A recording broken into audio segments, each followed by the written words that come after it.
What's the reason you have been banned from an establishment, such as a shop, bar, restaurant, cafe, etc.? Hey, you. Give this video a big thumbs up for good luck. And if you'd like to see new videos, don't forget to subscribe to the channel down below. Yay. This is how I got banned from Chuck E. Cheese. I figured out that I could take a ball from the game where you shoot the clown's teeth and use it at the skee ball machine. The skee ball machine would count the points, but not the ball used, which enabled me to play forever with just one ball and max out the machine. I did it on 2 skee ball machines before someone noticed, and I got banned. Kicked out. I have won, but at what cost? No more eating pizza near a sneezing child. Was banned from a mall arcade when I was a kid for holding all the whack-a-moles down. I got banned for using 2 hammers at whack-a-mole. 2 games, side by side. Both hammers reached each game. They said I cheated, took my tickets, and banned me. They are out of business now, but I think I'm not allowed at the vax clinic they set up instead in that mall space. They're afraid you will whack the real moles. My roommates and I, along with a few friends, went out to a bar one night to drink. We had grown a single beautiful watermelon in our yard and brought him along to party with us. Named him Walter Melon, pronounced melon. We snuck the watermelon into the bar and generally just passed it around and praised him for being a good melon. At first the bouncers didn't care. They came up to us and just told us to be careful with it. One of my friends got pretty drunk and starting holding it above his head and dancing with it. The bouncers had enough of our shenanigans and tried to take it. My drunk friend agreed with them that he'd leave with the melon. A few minutes later, my friend makes it back into the bar with the melon under his jacket. He had snuck in through the back and avoided the bouncers. Once they saw the melon again, they got pretty pissed, LOL, and kicked us all out. We argued for our melon back but to no avail. RIP, Walter. Funnily enough, a group of dudes who left the bar had seen and heard about the melon incident. As we were all hanging outside the bar waiting for an Uber, the dudes drove past, stopped, and handed us a pumpkin. LOL, so we ended the night melonless, but with a new pumpkin friend. We got banned temporarily, but I could probably go back. Got banned from the mall when I was younger because I wore an inappropriate shirt that I bought in the mall. I had a Harry Potter wand keychain confiscated at TSA, US airport security, earlier this year. I bought it in the same airport within the security zone on my last flight before that. Well, yeah, what if you started casting spells and shit?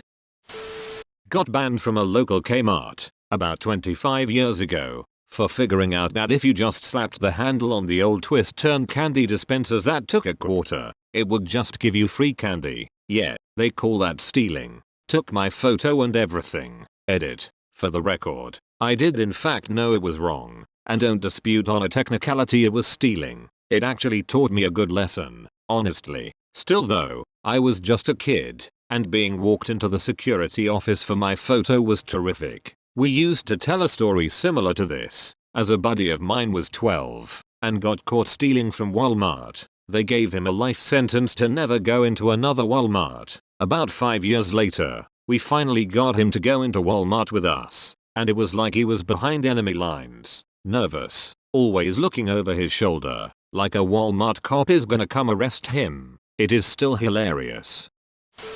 I got mistaken for somebody else whilst on holiday a few years back. I popped into a local shop to grab a sandwich and drink, and a staff member forcefully marched over to me and yelled, "You're not allowed in here. I've told you before," as she grabbed my sandwich and bottle of water from me and put them back. I, of course, tried to protest and explained that I had never been in there before and was a visitor to the area, but she gestured for the security guard to come over to escort me out and stood watching us from a distance, with her arms folded and a smug look on her face, occasionally shouting, "If she doesn't go, I'm calling the police." Thankfully, the security guard was a little more understanding about the situation and happily looked at my driving license, which proved I lived in a different area. I offered to show it, but said, "Perhaps it would be best if you didn't come in here again." Had a case of mistaken identity once too. Went to some shitty college bar, and the bouncer starts telling me, "You're not getting in here." So I ask why, and he goes, "You know why?" So I ask again, as I have no idea what he's talking about. He says, "You're from Queens, right?" I reply that I'm not from Queens, and show him my license. He still decided I must be pulling some elaborate scheme to try to get in, and wouldn't let me in. Guess there's some super handsome guy from Queens out there causing problems at bars. Back in the late 1980s, I was in the Florida Keys with a group of friends. I got drunk and went to bed, and some of the guys went out bar hopping. The next morning, a deputy sheriff showed up at the place we were renting, told us to pack our things, and he would escort us to the county line, and we were not to come back. So, not only did I get banned from an entire Florida county, I never did get a straight story about what the guys, who were at the bar, did to get us banned. Holy crap, the Monroe County deputy escorted you all the way to the mainland? Considering how rowdy Key West can get, your buddies must have done something heinous. Taking pictures of produce and price signs at a small grocery store while shopping. I was just trying to keep track of which stores had which food at cheaper prices, so I could plan my shopping trips. They thought you were a competitor. It actually happens. LOL. I worked at gas stations for years and had to check competition prices. No biggie, but every so often I'd have to check an inside item price, like cigarettes or candy. Was very awkward, and I felt like a criminal.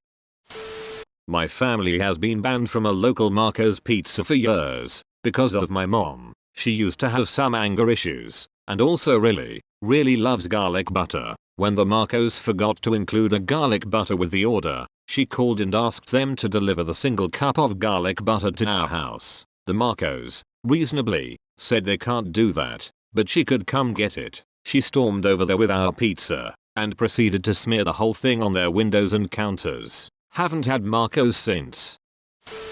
Banned from the college cafeteria for taking in a digital food safety thermometer and a copy of the state health department temperature ranges. They were consistently 20 degrees Fahrenheit to 40 degrees Fahrenheit low, and food poisoning was a common problem. There's a good chance that only the cafeteria banned you, and the rest of the college has no idea. Food service at colleges is often contracted out to a third party. I bet if you told your administration about it, they'd take it very seriously.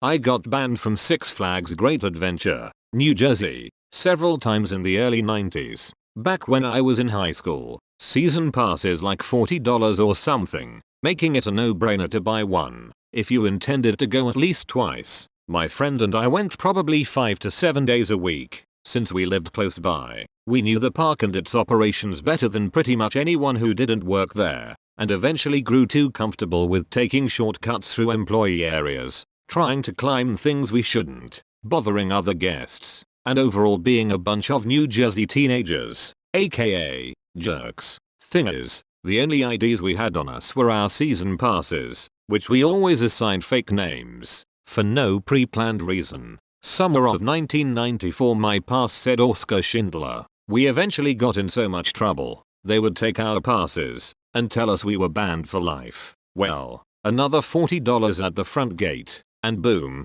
back in as it Jack Stern. They needed at that time to figure out the flaws in their system. When I was 12, my favorite thing to do was play laser tag at the one laser tag place in our town. I'd go every Friday night and play for 3 hours or so. There weren't many other regular players, so nobody else was getting better at it like I was. After about a year, I was just wrecking everyone, and the owner ended up banning me from the place because it was driving away customers. It really sucked, because it was favorite activity, and I was just immediately cut off from it. 6 years later, I found a place in another city that had other players that played regularly, so I was able to start playing a game with people at similar skill levels.